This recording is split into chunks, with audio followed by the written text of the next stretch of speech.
आज मैं आपको एक इम्पोर्टेंट टॉपिक करवाने जा रही हूँ। उसमें मैं आपको करवाने जा रही हूँ मेजर पोर्ट, ठीक है। और ये आपके 10th क्लास के अंदर आपके मैप में लोकेशन में पूछा जाता है। यहाँ से एक इम्पोर्टेंट क्वेश्चन भी बनेगा कि जो बंदरगाह हैं उनके हमारे देश की इकनॉमी में क्या इम्पोर्टेंस है, या देश की इकनॉमी को डेवलप करने में पोर्ट क्यों महत्वपूर्ण है। तो सबसे पहले मैं आपको मेजर 12 पोर्ट करवा रही हूँ जिनकी देख रेख का काम सेंट्रल गवर्नमेंट करती है। मेजर जो पोर्ट हैं वो 12 हैं, बाकी 200 जो है छोटे मोटे पोर्ट्स हैं। और आपका जो 95% जो विदेशी ट्रेड होता है वो इन पोर्टों के माध्यम से किया जाता है। तो सबसे पहले जो पोर्ट है वो आपका ये है कांडला बंदरगाह, ठीक है। और ये जो है टाइडल पोर्ट है, जवारीय बंदरगाह है, यानी यहाँ से जवारीय एनर्जी भी हम प्रोड्यूस करते हैं। और ये जो बंदरगाह है वर्तमान में इसका नाम है दीनदयाल बंदरगाह। तो सबसे पहले जो इम्पोर्टेंट पोर्ट है, पहले लोकेशन देख लेते हैं, फिर इनकी इम्पोर्टेंस करेंगे। तो दीनदयाल उपाध्याय बंदरगाह बोलते हैं अब इसको, इसका नाम दीनदयाल उपाध्याय बंदरगाह। और इसको हम क्या बोलते हैं, कांडला पोर्ट, क्लियर। और ये किस तरह का पोर्ट है, ये जवारीय बंदरगाह है। इसके बाद जो नेक्स्ट पोर्ट है वो यहाँ पर है मुंबई। और ये जो मुंबई पोर्ट है ये सबसे ज़्यादा बिजी पोर्ट है। तो इस पोर्ट का भार कम करने के लिए यहीं पर एक पोर्ट बनाया गया है जिसको जवार पोर्ट भी बोलते हैं या नहावा सेवा पोर्ट भी बोलते हैं। तो दूसरा जो पोर्ट की लोकेशन है वो यहाँ पर है। ये भी क्या है, हमारा नेचुरल बंदरगाह है। फिर नीचे एक और बंदरगाह है जो कहाँ पर है, ये बंदरगाह ये है गोवा के अंदर, मारमंगाओ बंदरगाह। जो ये मारमंगाओ बंदरगाह है ये कहाँ पर है,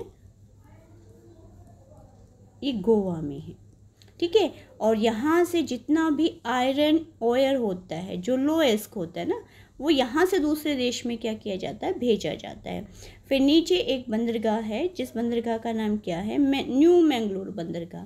न्यू मैंगलोर बंदरगाह कर्नाटक के अंदर है और ये भी हमारी नेचुरल बंदरगाह है। और इसकी क्या खास बात है कि कर्नाटक के अंदर आपको पता है, कर्नाटक के अंदर क्या है, कर्नाटक के अंदर जो मेनली लोएस्ट मिलता है वो कुदेरमुख की खानों में मिलता है यहाँ पर, ठीक है, ये यहाँ पर मिलता है। तो वहाँ से जो लोएस्ट है ना वो स्लरी के रूप में कहाँ भेजा जाता है, दूसरे देशों में भेजा जाता है, जैसे दक्षिण कोरिया भेज दिया, जापान भेज दिया, इसलिए ये इम्पोर्टेंट है। और फिर नीचे आता है एक और बंदरगाह, ये केरल के अंदर बंदरगाह जिसका नाम है कोची बंदरगाह। कोची बंदरगाह ये भी काफ़ी फेमस बंदरगाह और ये भी नेचुरल बंदरगाह। तो मेन आपको लोकेशन पता होनी चाहिए। ये कांडला बंदरगाह है यहाँ पर इस तरीके से, राइट। इसके नीचे ये इस तरीके से हो रहा है, यहाँ पर आपका क्या है, मुंबई बंदरगाह है। और यहाँ पर क्या है, आपका मारमंगाओ बंदरगाह है। नीचे कर्नाटक के अंदर कौन सा है, न्यू मंगलोर बंदरगाह है, क्लियर। और ये आपका कोची बंदरगाह है। और यहाँ पर आपका आता है, यहाँ पर ये देखिए, ये इससे पहले ये जो बंदरगाह है इसका नाम है तूतीकोरन बंदरगाह। क्या नाम है इसका, तूतीकोरन बंदरगाह है। और ये जो बंदरगाह है ये क्यों फेमस है, यहाँ नीचे श्रीलंका है और इधर क्या है आपका, यहाँ पर लक्षद्वीप, और लक्षद्वीप से नीचे क्या है, मालदीव है। तो श्रीलंका से अगर व्यापार करना हो तो इस बंदरगाह के थ्रू सारा माल भेजा जाता है। मालदीव से अगर व्यापार करना हो तो भी इस बंदरगाह के थ्रू जो है सामान भेजा जाता है। तो दूसरे देशों से जो आसपास के देश हैं, इंडिया के आसपास के जो पड़ोसी देश है, उनसे जो व्यापार करता है वो तूतीकोरन बंदरगाह करता है। और यहाँ पर एक बंदरगाह है जिसका नाम है चेन्नई बंदरगाह। ये भारत का सबसे लार्जेस्ट है, लेकिन क्या है, ये जो बंदरगाह है वो आर्टिफिशियल है, मैन मेड बंदरगाह है, ठीक है।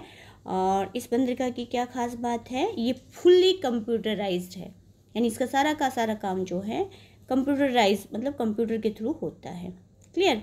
और यहाँ पर एक बंदरगाह है, ये जो बंदरगाह है ये सबसे गहरा बंदरगाह है इंडिया का, जिसका नाम है विशाखापट्टनम बंदरगाह, क्लियर। कौन सा बंदरगाह है ये, विशाखापट्टनम बंदरगाह है, विशाखापट्टनम बंदरगाह, क्लियर। और यहाँ पर एक बंदरगाह है, ये ये जो बंदरगाह है यहाँ पर, इसका नाम है पारादीप बंदरगाह। यूएसए से जो हमने ऑयल मंगवाया था, तो इस ऑयल्स को यहाँ तक पहुँचाने में इस बंदरगाह की काफ़ी इम्पोर्टेंट रोल थी। क्या था कि सबसे पहले तो सागर के माध्यम से पारादीप बंदरगाह तक आया क्या, तेल, पेट्रोल, और फिर उसको शुद्ध करने के लिए यहाँ भेजा गया असम के अंदर। और ये जो इस तरीके से निशान है ना, ये यूं, यहाँ पर जो बंदरगाह है, इस बंदरगाह का नाम जो है क्या है, कोलकाता बंदरगाह। और जो कोलकाता बंदरगाह है वो बंदरगाह भी जैसे आपका मुंबई बंदरगाह बिल्कुल सेम वैसे ही बहुत बिजी रहता है ये बंदरगाह। तो इसी की हेल्प के लिए एक बंदरगाह बनाया गया इसके साथ में, जिसको हल्दिया बंदरगाह बोलते हैं। तो ये कुछ इम्पोर्टेंट बंदरगाह थे, इनसे बाहर एग्ज़ाम्स में नहीं पूछा जाएगा, यही बंदरगाह मेन है, ठीक है। और आपका क्वेश्चन बनता है कि पोर्ट क्यों इम्पोर्टेंट है, इकोनॉमी में क्या योगदान है पोर्ट्स का। तो आपको बता दें हम, देखिए ये दीनदयाल उपाध्याय बंदरगाह, यहाँ से अगर हमें मध्य एशिया के देशों से व्यापार करना है, अगर मध्य एशिया में कुछ भी सामान भेजना है तो हम इस बंदरगाह से भेजेंगे। यहाँ से अरेबियन सी से होता हुआ जाएगा, जैसे मान लीजिए ईरान के चाबहार बंदरगाह पे जाएगा सामान, मान लीजिए हमारे देश से कोई अनाज भेजना है या फिर कुछ जो भी सामान हमारे देश में फेमस है, फॉर एग्जांपल इस बंदरगाह के थ्रू यहाँ से सामान आता है। यहाँ से हिमाचल प्रदेश की सेब आती है यहाँ पर। अच्छा, पंजाब का जो ऊनी वस्त्र उद्योग है, यहाँ से कांडला बंदरगाह से ईरान भेजना हो, अफ़गानिस्तान भेजना हो, इराक भेजना हो, सऊदी अरेबिया भेजना हो, तो यहीं से जाएगा। फिर यहाँ से हरियाणा के अंदर जो ब्लैंकेट है, जो कंबल उद्योग है, वो बहुत फेमस है हरियाणा के अंदर, और लिबर्टी। तो यहाँ से दूसरे देशों में भी कारपेट वगैरह, कंबल वगैरह दूसरे देशों में यहीं से भेजे जाते हैं, इस बंदरगाह के थ्रू ही भेजे जाते हैं, क्योंकि नज़दीक, यहाँ से रोड ट्रांसपोर्ट के माध्यम से सामान आएगा यहाँ तक, और यहाँ से फिर दूसरे देशों में भेजा जाएगा। यानी हमारे देश की इकनॉमी को बढ़ाने में पोर्ट इम्पोर्टेंट है कि नहीं है। यहाँ से सामान हम दूसरे देशों में भेज रहे हैं बड़े बड़े जहाज़ों में भर के, अब दूसरे देशों में हम सामान भेज रहे हैं तो उससे हमें क्या मिल रहा है, फॉरेन रिजर्व मिल रहा है कि नहीं मिल रहा है। अब फॉरेन रिजर्व किसी देश की इकनॉमी को बढ़ाता है। दूसरी बात क्या होती है, यहाँ से जो सामान आ रहा है उसके लिए हम परिवहन के साधनों का यूज़ कर रहे हैं, ट्रांसपोर्ट का यूज़ कर रहे हैं, तो हमारे देश में इंफ्रास्ट्रक्चर डेवलप हो रहा है। अगर किसी देश के अंदर इंफ्रास्ट्रक्चर डेवलप होता है तो उस देश में विकास होता है कि नहीं होता है। और ये अपने आप तो पहुँच नहीं रहा है सामान, ठीक है ना, इसके कोई ना कोई वर्कर्स यहाँ पर काम कर रहा है, वर्कर्स के थ्रू यहाँ पर काम किया जा रहा है, तो उनको रोज़गार मिल रहा है कि नहीं मिल रहा है। तो इन पोर्ट्स के माध्यम से देखिए फॉरेन रिजर्व मिल रहा है, एम्प्लॉयमेंट बढ़ रहा है, इंफ्रास्ट्रक्चर बढ़ रहा है। अब पॉइंट्स में लिख सकते हैं इनको। और एक ख़ास बात और, यहीं पर क्या है, ये टाइडल बंदरगाह है, तो यहाँ से लहरें आती हैं, यहाँ पर टरबाइन लगे हुए हैं और इन टरबाइन के थ्रू एनर्जी प्रोड्यूस की जाती है। यानी ये बंदरगाह जो है वो हमें एनर्जी भी देते हैं, और एनर्जी तो आजकल की डिमांड है ना, जितने भी कारखाने हैं, जितना भी सिस्टम है, वो एनर्जी से तो चलता है। और ये एनर्जी भी कैसी है, एनवायरनमेंट फ्रेंडली है, तो इससे भी हमारे देश का विकास होगा कि नहीं होगा।